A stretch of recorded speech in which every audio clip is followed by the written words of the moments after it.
What's up everyone, in this video I'll show you how to install WordPress and create your website on Hostinger using WordPress.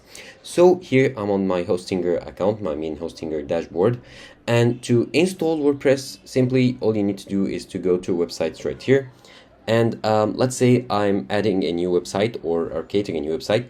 As you can see here, I have a website that I'm built here with Hostinger and another with WordPress. So here, all I need to do is to add a website, and you have two options, WordPress and Hostinger Website Builder. Now, I'll click on WordPress right here to install WordPress.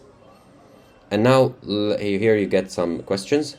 So who's this website for? Let's say myself. And now you are creating a login details for a WordPress account. So you are basically creating a WordPress account from within Hostinger. So I'll enter my admin email.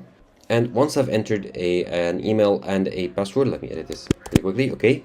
Now click next. And you'll be able to choose the site type. Let's say blog. Next. And let's choose from pre-built templates. Okay, next. And now I'll need to choose a template. Of course, they offer me the blog theme templates because I selected the blog as my website type, or I can use standard themes. Let's say I like this one. Select it, click on select.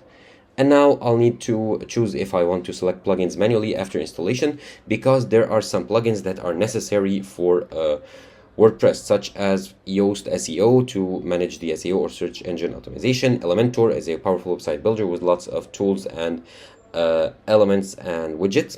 So I'll choose yes please, and it'll install the necessary plugins. I can go ahead afterwards and delete the ones I don't use. Click next, and now I'll enter my domain name. So let's say test domain. Okay, and now here I can purchase the domain name right here, and click next, and I can use also a temporary domain which is generated by WordPress. And now WordPress is now installing, and I can edit my website on using WordPress on Hostinger. And after the setup process on WordPress, here is my website that is generated by WordPress right here, and I can go ahead and enter the admin panel to start editing it.